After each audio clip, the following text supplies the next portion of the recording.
Bonjour et bienvenue à l'émission Un jour à la fois, une émission complètement dédiée au mouvement des alcooliques anonymes. Ici votre animateur Richard et je suis en compagnie de Sébastien. Alors, les alcooliques anonymes sont une association de personnes qui partagent entre elles leur expérience, leur force et leur espoir dans le but de résoudre leurs problèmes communs et d'aider d'autres alcooliques à se rétablir. Le désir d'arrêter de boire est la seule condition pour devenir membre des alcooliques anonymes. Les AA ne demandent ni cotisation ni droit d'entrée. Nous nous finançons par nos propres contributions. Les AA ne sont associés à aucune secte, confession religieuse ou politique, à aucun organisme ou établissement. Ils ne désirent s'engager dans aucune controverse. Ils n'endossent et ne contestent aucune cause. Notre but premier est de demeurer abstinent et d'aider d'autres alcooliques à le devenir. Alors, nous recevons aujourd'hui, comme à chaque semaine, un invité membre de la Fraternité des alcooliques anonymes qui va venir nous parler de sa vie, des difficultés de son passé et de son expérience actuelle de rétablissement. Sébastien, je te cède la parole.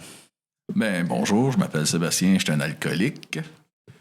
Et je viens partager ce soir pour vous. C'est ma deuxième fois à la radio Un jour à la fois. Ces temps-ci, je suis un peu fatigué dans ma vie, fait que je vais essayer de refléter quand même un partage d'espoir. C'est ça, ouais, je vais commencer un peu avec de où est-ce que je viens. Moi, je suis le dernier d'une famille de 2 enfants. J'ai grandi dans un quartier quand même assez travaillant, Hochelaga, Maisonneuve. Ça, j'ai pas honte de mes origines. Famille modeste, j'ai pas été comme agressé physiquement, mentalement. Là. Je pense que j'ai eu une enfance normale avec les moyens. On a grandi dans un 5,5. Pour ce qui est de l'intimité, par contre, on était un petit peu à l'étroit, 4 personnes dans un 5,5. Mais par contre, ça m'a permis de vivre, d'apprendre à vivre en société avec des règles de civisme, puis de courtoisie, de pas trop empiéter sur les autres. Sinon, moi, j'étais un enfant un peu quand même timide à l'école. Chez nous, j'étais un peu turbulent. J'étais quand même... Ce qui veut dire que j'étais quand même sûrement à l'aise chez nous. Sauf que j'ai toujours eu de la misère à l'école à me faire des amis, à socialiser, à établir des liens. Fait que moi, j'étais souvent un petit peu tannant, puis je courais partout. Je me rappelle, ma mère, elle me disait qu'avec les autres parents dans les comités, ils regardaient les enfants en récréation, puis ils me disaient « C'est qui le petit tannant qui arrête pas d'arracher les trucs à tout le monde? » Ce petit gars-là, c'était moi. Puis c'est ça, sinon... Non, c'est ça. Je pense pas que c'était à cause de mon vécu, de ce que j'ai eu ou pas eu que je suis alcoolique. Je crois qu'avec j'ai une couple d'années, j'ai 13 ans d'accumulé, mais c'est juste un compteur, mais ça donne une idée de où ce qu'on devient, puis on commence à se connaître un peu plus avec le temps. Fait que j'ai comme remarqué récemment que j'avais des comportements alcooliques jeunes. Je voulais tout pour moi. Je voulais avoir le plus gros morceau de gâteau, je voulais avoir l'attention de tout le monde. Fait que ce qui dénote un peu de l'égoïsme. Puis je me rappelle que ma mère, elle me le disait un peu. Elle me disait que j'étais égoïste. Moi, je savais pas trop. Pour moi, c'était normal de tout vouloir. Je voulais qu'elle me décroche la lune. Des affaires impossibles. Puis ça a fait... j'ai réussi à aller à l'école quand même si je me faisais un petit peu ridiculiser. À cette heure, ils appelleraient ça de l'intimidation, mais ça a fait que je me suis peut-être un peu renfermé dans mon cocon. Je pense que j'ai eu peut-être un petit retard au développement social, là, mais chose que avec le mouvement, ça me permet de travailler mes lacunes, de socialiser, d'avoir des amis plus... pour des vraies affaires, parce que j'étais pas le gars qui avait de l'argent quand il était jeune ou qui payait la traite à du monde. Là. C'est que j'ai comme passé l'école, soit le primaire puis le secondaire, là, c'était pas mal à faire mes travaux vers ces affaires-là. Puis C'est pas rien d'extra, de cercle d'amis, d'activités. J'étais comme pas mal ça dans mon coin. Ça m'a permis de passer à aller faire, de réussir mes études, mais j'ai commencé à boire plus par petites gorgées d'un bar de famille, là, de 12, 13 ans, 14 ans. J'ai jamais eu de grosses cuites là, dans ces années-là. C'est plus arrivé au cégep que j'ai commencé à boire un peu plus intensément. Là, au début, évidemment, là, c'était un peu faire comme les autres, mais le moment, tu sais, je me rappelle, le meilleur souvenir, c'est j'avais 16 ans dans un bar dans Saint-Jovite. Une terrasse où je commençais à boire, puis c'était vraiment le fun. Puis je pense que ce pattern-là, j'ai essayé de le répéter tout le long après. Là. J'ai essayé de revoir le même fun sans avoir les mêmes résultats. Puis, tu sais, ça, je parle peut-être étalé sur une couple d'années. Là. J'ai quand même eu des bonnes années mais après ça, tu sais, j'en voulais toujours plus. Moi qui voulais boire pour socialiser, finalement, je faisais juste boire. Puis, c'est ça, au cégep, c'est ça, les parties, ça... Ben, je dis au cégep, mais c'est plus à l'université que j'ai vraiment descendu bas, là, dans mes frasques, là, si je peux dire ça. Bon, c'est sûr qu'au début, mettons, au cégep, j'allais dans des bars un peu plus, comme des bars un peu plus populaires, dans le vent. Puis ça a fini qu'à l'université, après les cours, tout ça, j'allais plus au niveau des tavernes. J'allais plus dans des tavernes du 4 à 5 soirs semaine.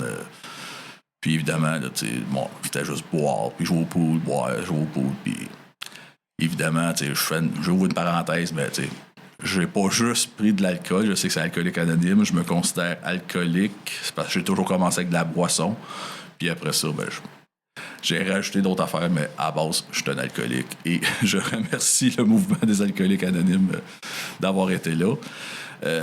Exemple de consommation, ben, c'est simple. J'en buvais tant qu'il y en avait, tant que le bar fermait. Puis si j'étais capable de rester avec le staff, faire du ménage ou, comme...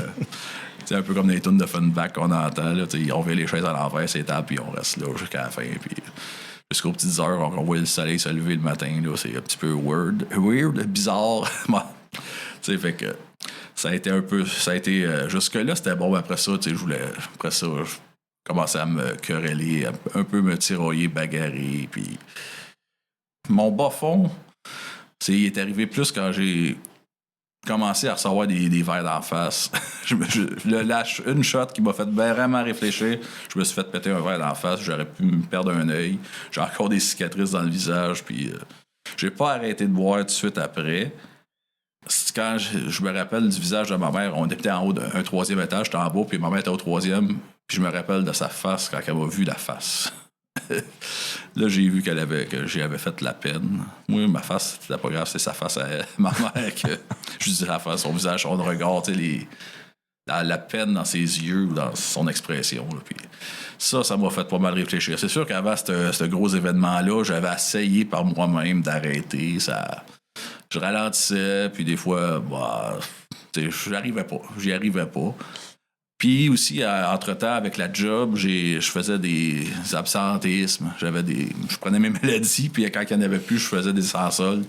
Puis un moment donné, je pense que je me suis auto-stoulé, dans le sens que c'était sûrement un cri à l'aide que je savais pas trop comment que ça a sorti. Là. Je me suis dénoncé de ce que je consommais d'alcool. Et quand j'ai collé malade, puis après ça, j'ai rentré au travail, j'ai eu une petite lettre, puis ils m'ont comme pas donné le choix. Ils m'ont dit, va en thérapie. On te laisse la choisir, externe, interne. Aux autres, en autant je faisais de quoi, aux autres, ils étaient corrects. Fait que je suis allé dans un centre qui prône le boire contrôlé. Dans le but d'arrêter. Moi, je voulais arrêter. Mais c'était ça que j'avais réussi à leur faire vendre l'idée, parce que je voulais pas faire ça en interne, je voulais être en externe parce que je voulais m'occuper de mes chats. C'était un peu le cliché, mais c'était un peu ça que je vivais. Je voulais pas être, mettons, 21 jours. Fait que j'ai réussi à ralentir avec cette place-là. Ça m'a aidé, mais après ça, ça a fait son temps. J'ai ralenti. J'ai peut-être passé des 4-5 soirs semaine, des fois 6. Je pense que je me gardais quand même une journée pour que je n'étais plus capable. J'ai réussi à ralentir aux fins de semaine. Puis un moment donné, je commençais à rajouter des journées, puis que ça revenait comme c'était avant. Puis un moment donné, là, je n'étais plus capable. La dernière fois que j'ai bu, la dernière soirée d'un bar, c'était après que je m'avais fait péter un verre d'en face, c'était le 7 mars 2013.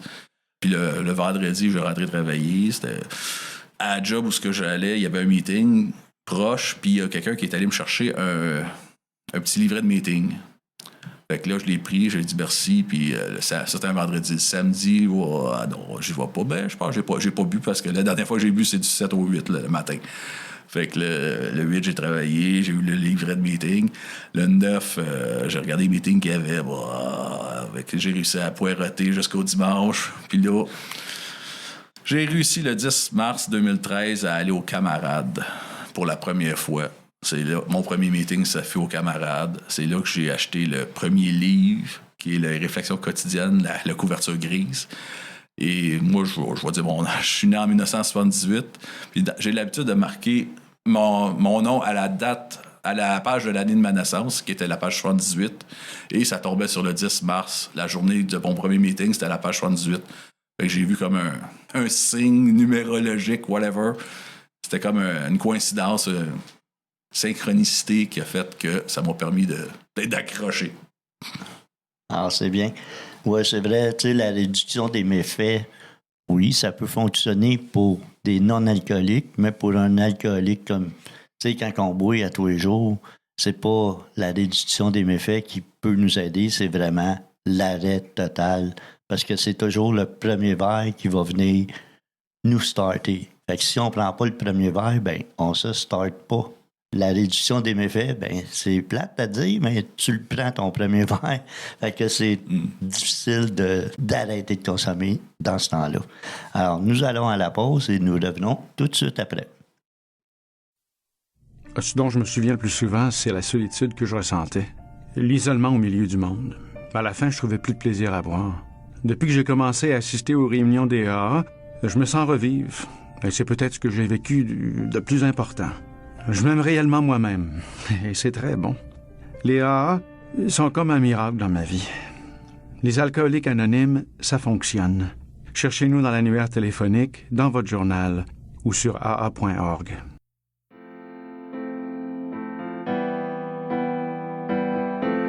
Vous êtes toujours en compagnie de Richard, accompagné de Sébastien, mon invité, et nous sommes de retour à l'émission Un jour à la fois. Voici maintenant un court texte inspiré des réflexions quotidiennes du 19 mai. Le texte s'intitule « Donner sans rien demander en retour ». Pour s'être dévoué sans rien demander en retour, il sait très bien que sa vie s'est enrichie d'un dividende de plus. Ça provient des réflexions de Bill à la page 69. On le décrit, à mon entrée dans le mouvement, l'idée de donner sans rien demander en retour n'a pas été facile à comprendre. Je me méfiais quand les autres tentaient de m'aider. Je me disais, qu'est-ce qu'ils vont me demander en échange? J'ai vite découvert la joie d'aider un autre alcoolique et j'ai compris pourquoi les autres avaient été à mes côtés au début. Mon attitude a changé et j'ai cherché à aider les autres. J'étais parfois impatient dans mon grand désir de leur faire connaître les joies de la sobriété, de la belle vie retrouvée. Quand ma vie est remplie d'un Dieu d'amour tel que je le conçois et que je transmets cet amour à d'autres alcooliques, je ressens une richesse spéciale, difficile à expliquer. Un très beau texte sur le don de soi. C'est le mouvement des alcooliques anonymes et justement un mouvement du don de soi pour pouvoir aider le nouveau qui arrive dans nos salles de meeting. Alors, nous allons poursuivre avec ton partage, Sébastien. Bien, merci. Puis je crois que c'est en plein ça que je suis en train de faire, un don de soi en venant partager. Et comme Richard le disait, j'espère que je vais aider quelqu'un dans mon message, que je l'inspire, autant que je peux m'inspirer moi-même à continuer une journée à la fois. Évidemment, comme je disais avant la pause, j'ai acheté la Réflexion quotidienne. J'avais écrit mon nom.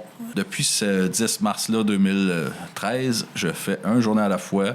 Au début, je lisais les réflexions une page par jour. Éloigne l'alcool pour ce jour, que j'aime dire un peu comme avec la pomme puis le docteur. Là, mais... Puis depuis que je lis ça, au début, je suis sûr que je comprenais pas trop ce que je faisais, ce que je lisais. Ça a fait que je me rappelais que je faisais un mouvement, que je voulais arrêter de boire, pas juste réduire. Je voulais arrêter même avant, quand je parlais de l'autre place qui me faisait réduire.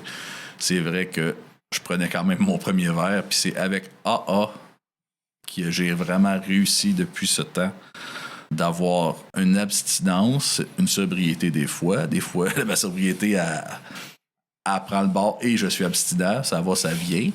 C'est sûr qu'au début, on s'adapte, on s'améliore, mais j'ai bien... Tu sais, depuis ce temps-là, je me fais des amis. C'est sûr qu'au début, j'ai eu comme un confident assez rapidement. Je pourrais pas dire pareil, parce qu'on n'a pas vraiment fait les étapes officiellement. T'sais.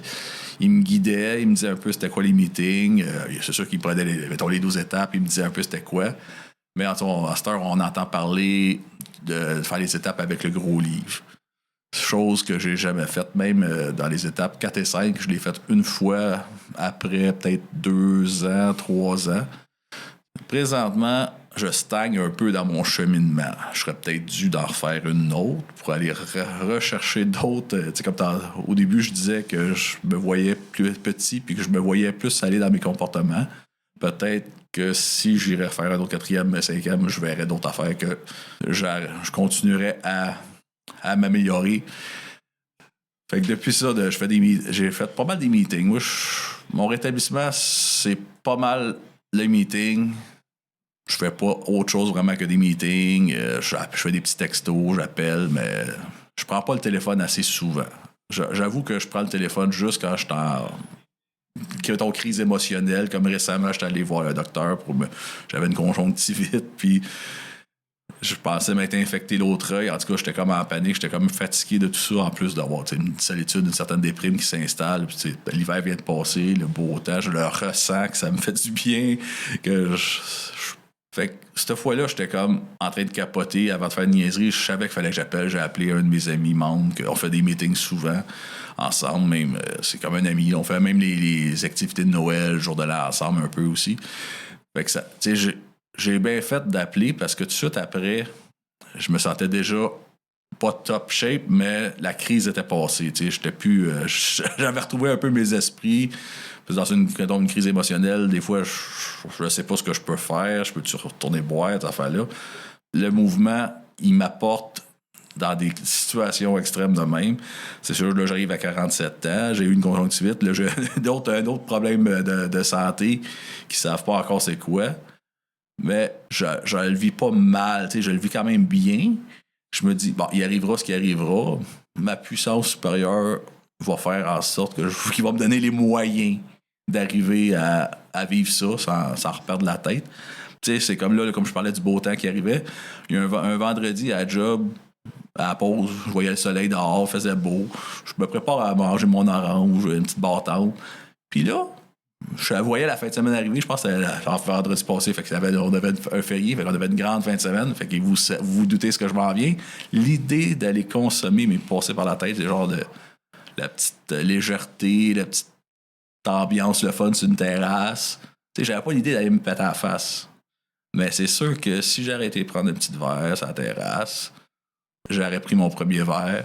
Puis si c'était pas cette journée-là, ça aurait été le lendemain ou peu de temps après. Bref, j'ai eu l'idée. Puis tout de suite, j'ai texté quelqu'un. J'ai genre, hey, je pense que je viens d'avoir une idée.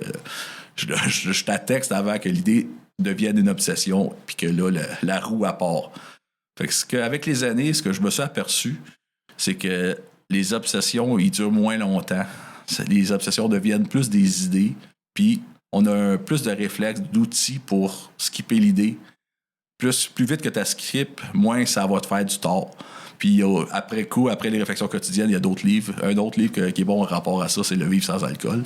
Je vous annonce sûrement pas rien, mais quelqu'un qui commence, ça peut être bon. Ça se lit vite, des petits chapitres.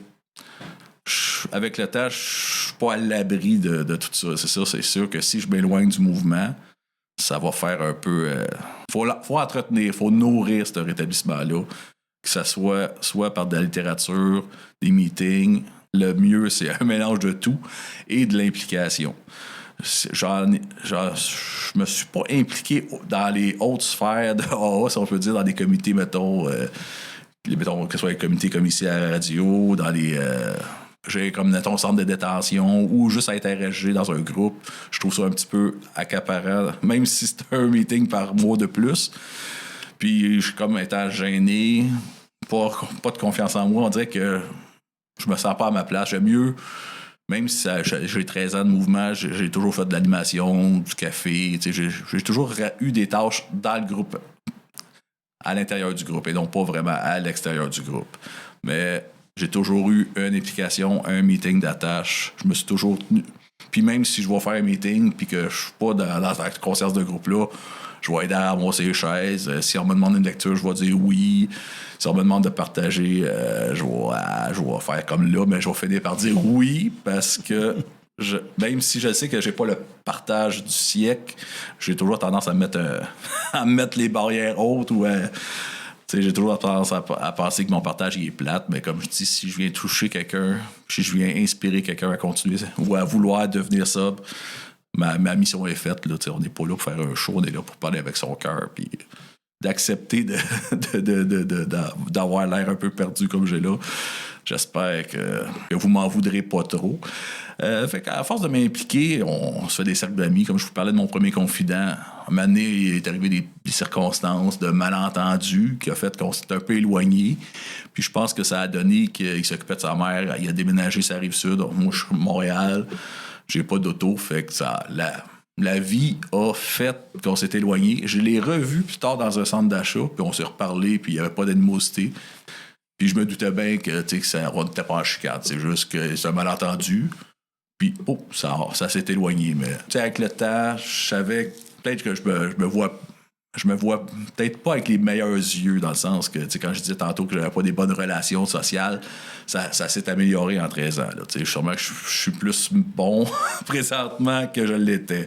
C'est sûr que présentement, là, j'aimerais ça avoir une vie sentimentale, mais d'un côté, je sais que je fais rien pour que ça change. C'est comme, je pense que c'est Einstein qui disait que la folie, c'est un peu de faire les mêmes affaires en espérant des résultats différents. C'est peut-être pas exactement ça, mais en gros, c'est ça. Puis, je suis très conscient que je suis très blasé. Blasé de voir que je fais rien, mais j'ai pas l'énergie ou le courage de faire de quoi de différent. Fait que c'est de là que j'ai quand même dans la tête de continuer à faire du meeting jusqu'à temps que je sois assez tanné, que je me botte là derrière pour faire de quoi. Mais c'est clair que je veux pas retourner d'où ce que je viens, de perdre tous les acquis, que ça soit juste le fait de se coucher le soir puis de se dire hey, j'ai pas vraiment fait de grosses conneries. OK, j'aurais pu être un peu plus fin à la job, un peu plus aimable, avoir des meilleures pensées ou pas juger dans ma tête. C'est pas pire à cette heure, comme ces affaires-là, le jugement, ces affaires-là, ou je le fais pas mal dans ma tête. T'sais. Puis, parlant de la job où je travaille dans un milieu hospitalier, puis avec la situation actuelle après pandémie, tout ça, les manques d'effectifs, on est des fois un petit peu en surcharge, ça fait qu'on est tous un peu fatigués. Mais depuis le début, j'ai toujours eu plus de misère à être un bon garçon ou à job. C'est sûr que c'était le fun. Avant, je travaillais le soir, je finissais à minuit, j'allais boire, ça me faisait wow. Fait que depuis que je suis dans le mouvement, la job que j'appelais mon terreau fertile de cheminement, je me suis grandement amélioré. J'ai changé de département récemment, puis mon ancien boss de mon autre département, il l'a vu. Sébastien, je sais pas ce qui est arrivé, mais tu t'améliores. Il se passe de quoi avec toi? J'ai comme eu un bon feedback. Alors, effectivement, le mouvement des alcooliques anonymes fait en sorte que, à force de pratiquer le mouvement, veut pas, on rentre dans nos étapes, puis on finit par s'améliorer. Un temps soit peu, de façon parfois rapidement, parfois lentement, mais l'important, c'est de continuer tout le temps à cheminer, puis d'essayer de devenir une meilleure version de soi-même. Alors, on va continuer après la pause. Je me sentais seule, angoissée, agressive, et je m'apitoyais sur mon sort. Je voulais juste mourir. C'est pourquoi je continuais à boire. Personne n'aurait pu vivre un tel cauchemar. Puis j'ai assisté pour la première fois à une réunion des AA. À mesure qu'elle se racontait, j'ai découvert que toutes ces personnes avaient connu le même enfer. Je n'étais donc pas la seule. Elles m'ont aidé à cesser de boire et m'ont redonné le goût de vivre. Les alcooliques anonymes, ça fonctionne. Cherchez-nous dans l'annuaire téléphonique, dans votre journal ou sur aa.org.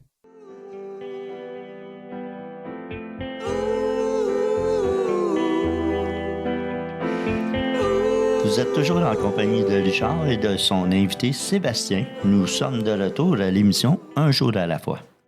Alors, si le cœur vous en dit, vous pouvez aller visiter notre site web à l'adresse suivante, unjouralafoi-émission.org. Vous pourrez y trouver toutes nos émissions, des centaines de partages à écouter à n'importe où et à n'importe quelle heure du jour et de la nuit. unjouralafoi-émission.org. Et vous pouvez aussi aller vous inscrire pour nous faire part de vos commentaires et peut-être même venir partager comme notre invité le fait aujourd'hui. Alors, nous allons poursuivre avec toi, Sébastien. Ben merci. Oui, comme ça, j'ai terminé tantôt en disant que un de mes anciens patrons ou chefs de service avait vu que je m'étais amélioré dans mon comportement. Puis, j'avais un travail un peu plus solitaire dans un groupe de travail quand même.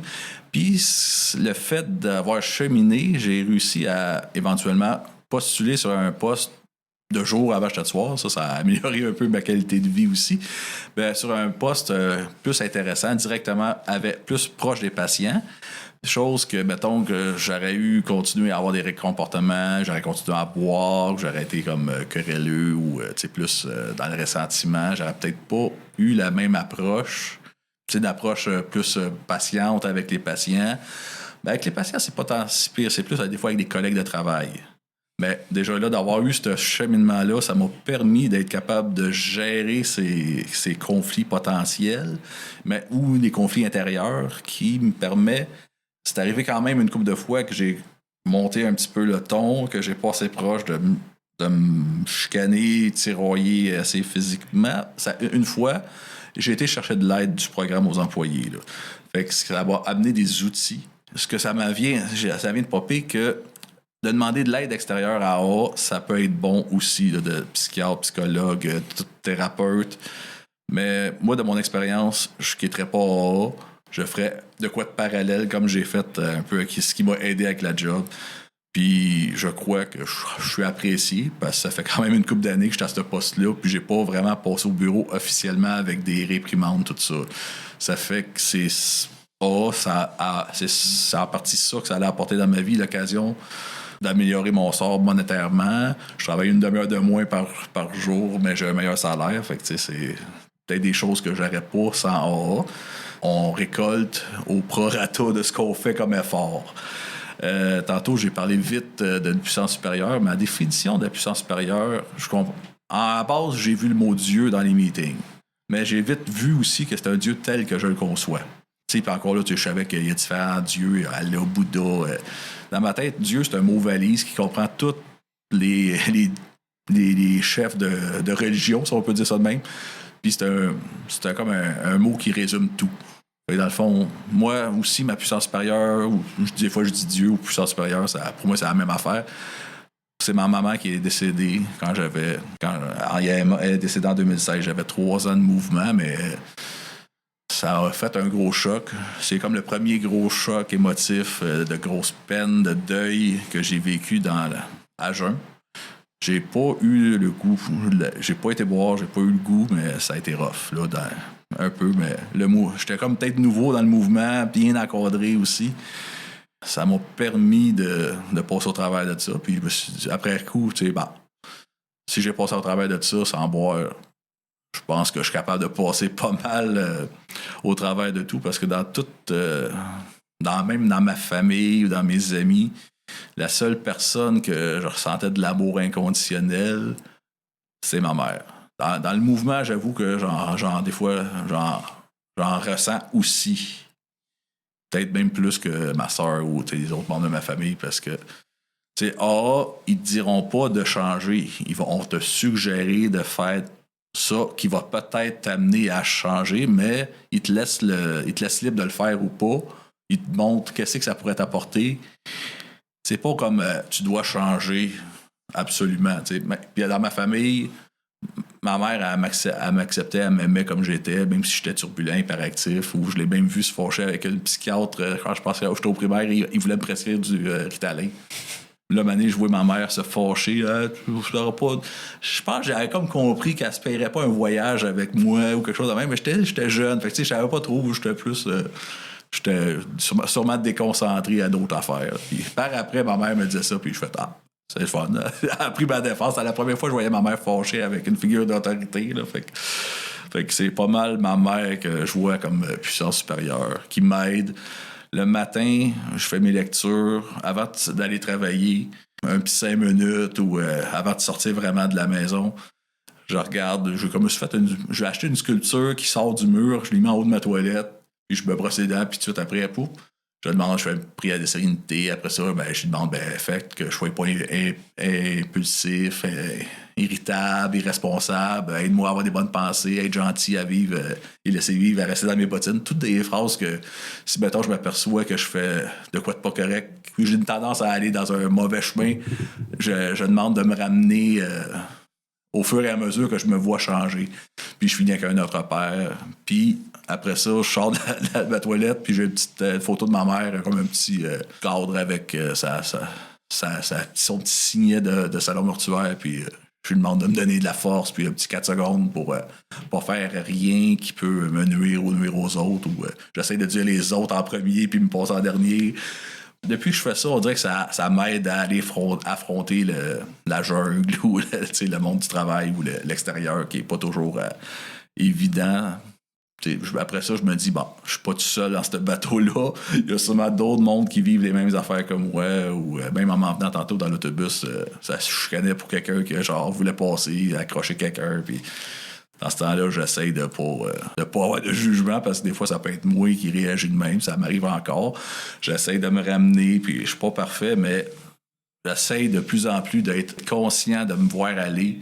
Chose qu'avant, ça c'est d'autres affaires que Rob m'a apporté de me voir aller, puis de vouloir changer, de vouloir accepter que je suis pas toujours parfait non plus. Tu sais, là, je suis en train d'avoir je vois un petit peu des idées des questions, puis c'est marqué « Croyais-tu que ta vie serait plate, monotone, sans piquant à ton arrivée dans le mouvement AA?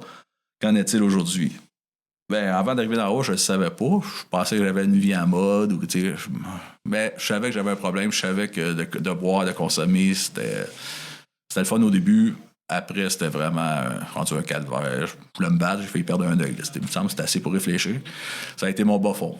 C'est le mien. Ça a été assez, je n'ai eu assez. Présentement, comme je dis, je me sens un peu tournant en rond.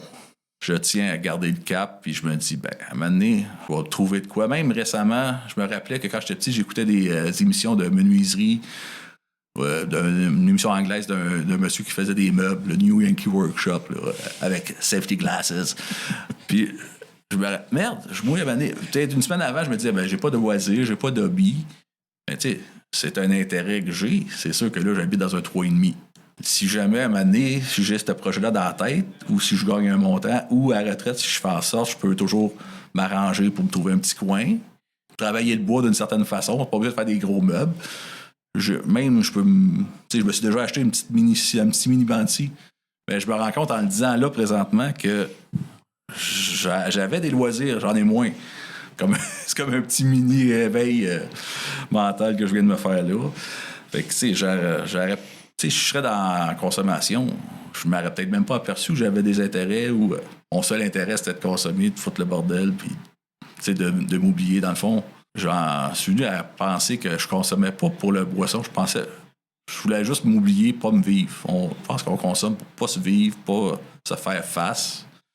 C'est ça, j'étais comme peureux j'étais pas capable de vouloir m'accepter ou avec mes qualités, mes défauts. Faut dire que je voulais pas me voir. Fait que je consommais. Puis des fois, à force de trop se voir, ça peut être un peu rough. C'est pour ça qu'on a chacun notre rythme. Puis c'est important de ne pas se comparer aux autres dans le mouvement. On peut dire 40 ans de mouvement, ça se fait. Au début, je ne croyais pas, un peu comme tout le monde, mais là, à part d'accumuler des 24 heures, Oui, ça se fait. C'est sûr que je m'aperçois que c'est pas toujours aussi beau que les 2-3 premières années où c'est que tout est nouveau. Tu fais des grosses étapes ou peu importe. Avec le temps, c'est un peu moins spectaculaire, mais tu arrives à avoir une belle vie. Une grosse affaire qui m'est arrivée dans mon cheminement que j'aurais pas pu faire, c'est que je me suis acheté un condo en 2018. Chose que j'aurais sûrement pas été capable de me payer si j'aurais continué à consommer, que j'aurais perdu ma job. C'est sûr que oui, c'est du matériel. C'est quand même une fierté d'arriver à payer mes comptes ou puis après ça, je l'ai mis à mon goût, chose que je faisais pas dans mon appartement parce que c'était pas à moi ou j'en valais pas la peine. Mais là, c'est à moi. Je l'ai mis à mon goût. Mais on dirait que là, j'ai comme pas mal tout fait les petites rénovations que j'avais à faire. Fait que ça stalle un peu à ce niveau-là. Je suis peut-être juste dû pour un nouveau projet. Puis aussi, il y a un domaine de ma vie que de ce temps-là, puis que ça fait une couple d'années que c'est toujours en stall, c'est le côté sentimental. J'ai jamais été en couple officiellement. J'ai toujours eu comme des aventures d'un soir de gaucho. Puis même dans mon cheminement, j'ai jamais eu de copine. Fait que j'ai resté longtemps accroché à mon premier coup de foudre du secondaire. Ça me faisait une très bonne raison de boire. Fait que je suis peut-être rendu là prochainement à continuer d'établir des bonnes relations sociales, puis à en venir à développer une relation amoureuse, puis à faire les choses comme il se doit. Alors, dans ce segment-là, moi, ce que je retiens, c'est que tu as parlé de conscience, de la conscience de son éveil à soi, de la conscience de être capable de dire « Ah oui, regarde, là, j'ai une problématique. » Là, tu viens de nommer peut-être la dépendance affective, tu sais. Parce que des fois, la dépendance... Pas parce qu'on n'a pas de blonde ou qu'on en a une que, tu sais, la dépendance affective, on peut l'avoir, tu sais. T'as eu une copine, puis ça t'est resté marqué longtemps. Fait que, tu sais, mais t'as pris conscience de tout ce que tu pouvais améliorer dans ta vie. Fait que c'est un très beau cheminement. Alors, nous allons aller à la pause et on revient par la suite. Si ton univers est contrôlé par l'alcool, il y a de l'espoir. Nous sommes les AA, des alcooliques qui aident d'autres alcooliques à devenir abstinents depuis plus de 70 ans. Nous sommes dans l'annuaire, dans le journal local ou sur l'Internet au aa.org. Les alcooliques anonymes.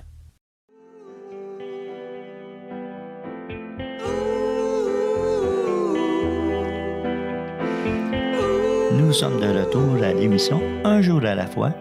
Vous êtes toujours en compagnie de Richard et Sébastien. Alors, si vous recherchez une réunion des alcooliques anonymes, plusieurs solutions s'offrent à vous, soit par téléphone au 1-866 ligne AA ou si vous préférez le 1-866-544-6322. Un membre des alcooliques anonymes vous répondra, et ce, de 9h à 22h, 7 jours par semaine. Aussi, vous pouvez, via Internet ou en téléchargeant l'application Meeting Guide sur votre cellulaire, vous aurez accès aux horaires des réunions en présentiel et en ligne où que vous soyez dans le monde. Alors, nous allons poursuivre avec ton partage, Sébastien. Bonjour. J'ai comme terminé le dernier segment en disant que j'avais resté accroché sur mon coup de foudre de secondaire, que j'ai jamais vraiment sorti avec. Tout ça pour dire que j'avais, tu sais, n'importe qui, on a des besoins affectifs qu'on comble de façon un peu plus ou moins bonne, ça dépend des fois. Moi, au cours de ma consommation, j'ai fréquenté évidemment des bars, dont des bars de danseuses. Évidemment, je dis évidemment, mais ça a été un peu mon parcours. J'allais peut-être chercher un peu de tendresse, d'hormones. J'allais comme calmer mes hormones-là. Ce qui a sûrement fait que ma vision de l'amour puis des relations, c'était comme faussé. J'en suis venu à croire que... ou à prendre conscience ou à croire que c'était pas ça. Puis avec le temps, je me suis aperçu, encore que ça soit des prises de conscience, peu importe, que c'est pas tant la sexualité que j'aimerais avoir présentement. Ce serait plus la tendresse, le sentiment d'aimer. Parce que présentement, j'ai pas l'impression que je suis capable d'aimer. C'est-tu le fait d'être blasé, d'être un peu trop longtemps dans la solitude, on dirait qu'il tomberait une bosse à la terre. On dirait que ça me ferait rien. C'est comme mes résultats de mes petits problèmes de santé. On m'annoncerait que j'aurais quoi de gros.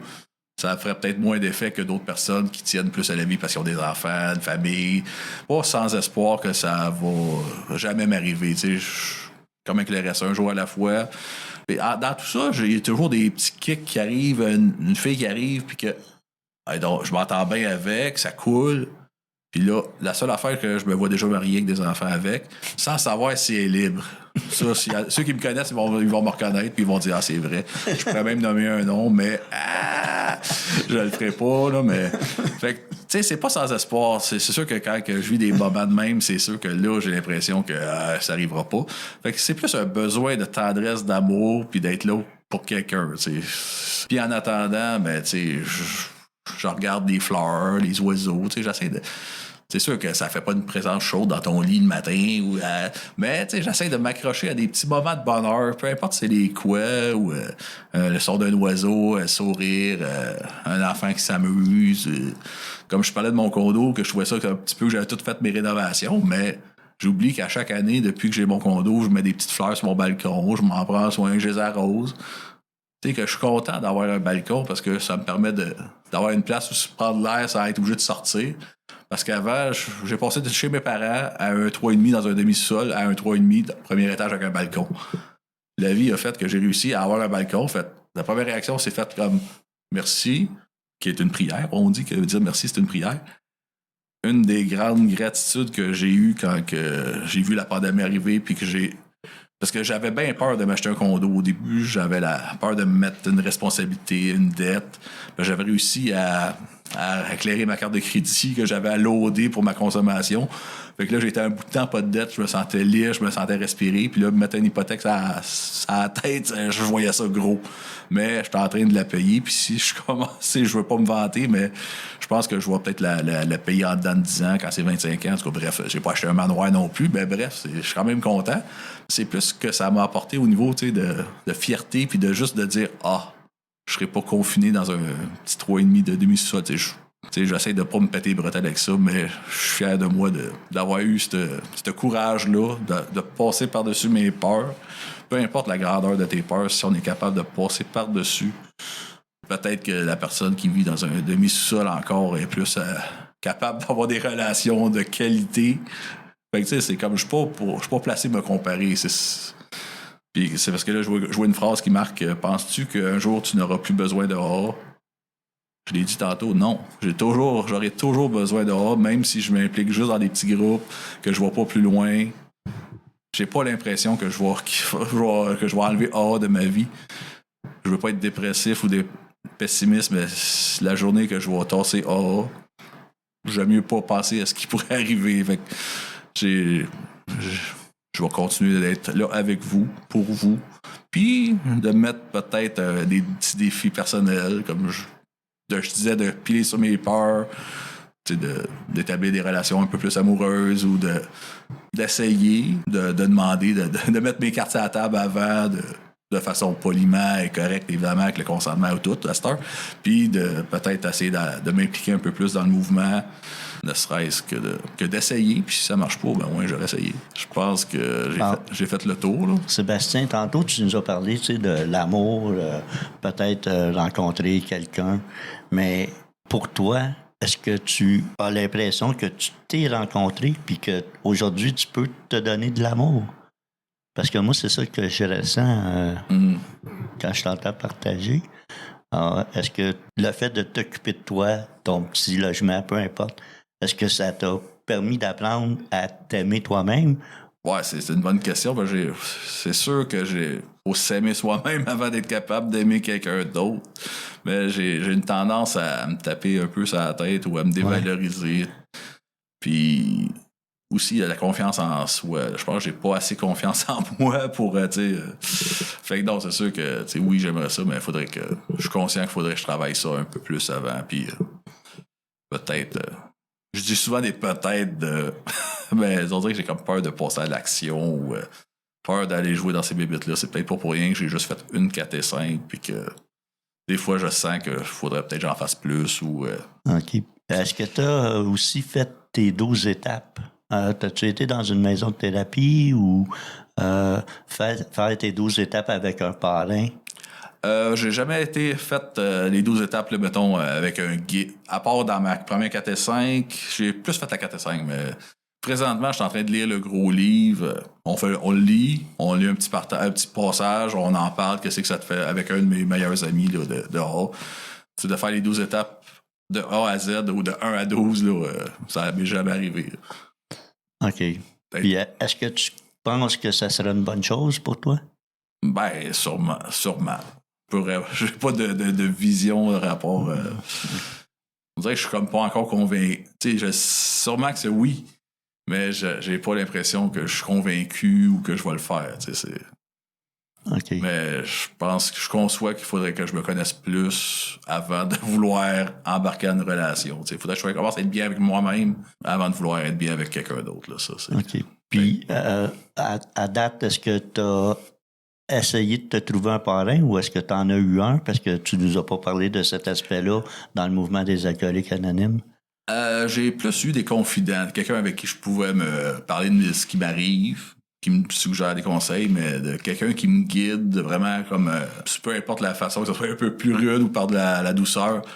J'ai pas vraiment jamais eu de parrain là, qui me guide de façon structurée, qui me donne des devoirs à faire. Évidemment, c'est sûrement volontaire, mais d'un côté, si je décide d'avoir un parrain, c'est que je décide de vouloir sortir de ma petite zone de confort. Puis je pense que c'est de sortir de ma zone de confort qui est un gros challenge le présent ces temps-ci. Là, dire que je sais que je n'ai pas la volonté et la force de vouloir changer, mais ça serait la chose à faire si je veux continuer d'évoluer d'en haut puis d'avoir une meilleure sobriété à long terme. Alors, les alcooliques anonymes, c'est un mode de suggestion. Hein? On dit jamais à l'autre quoi faire, mais sauf qu'on sent que tu as une ouverture d'esprit puis que tu aurais peut-être l'intérêt à... Des fois, on attend, puis on va finir par tomber sur la bonne personne, puis ça va peut-être t'arriver, puis dire « Hey, lui, là, j'aimerais ça que ça soit mon parrain, hein? » Puis je serais content de faire le gros livre avec. Hein? Mais quand même, ma vie, je la changerais pas pour ma meilleure journée de mon actif, même si j'ai l'impression de staller. J'aime mieux continuer à staller comme ça, puis d'arrêter de faire du tort autour de moi, puis de serait-ce que juste de pas évoluer. Mais ça serait mieux que j'évolue. Là. Ça pour dire que je ne retournerai pas en arrière. Tu sais, le mouvement des alcooliques anonymes, c'est un mouvement basé sur les 12 étapes. Alors, pour toi, les 12 étapes, est-ce que tu as une étape en particulier que tu aimes particulièrement ou... Ben, c'est sûr que la première, je l'aime parce que c'est clair que je suis un alcoolique, que j'ai perdu le contrôle de ma vie. Là. Ça, c'est clair. J'aime bien aussi un peu la 11e de réussir à me trouver des petits moments pour me redéposer, relaxer. Le soir, quand je tournais trop, j'écoutais le mémorandum de Dieu en boucle. Je disais des prières de sérénité en boucle aussi. La 10e, je la fais... Qu'est-ce que j'ai fait de mal aujourd'hui? Ah, OK. J'en ai parlé un peu tantôt quand je parlais que je partais de la job, pas être impulsif, tout ça. J'essaie de faire ma 10e à mesure, puis même dans la même journée, de retourner voir une personne avec qui que je pense que j'ai fait de quoi, ou dans les prochains jours. Là.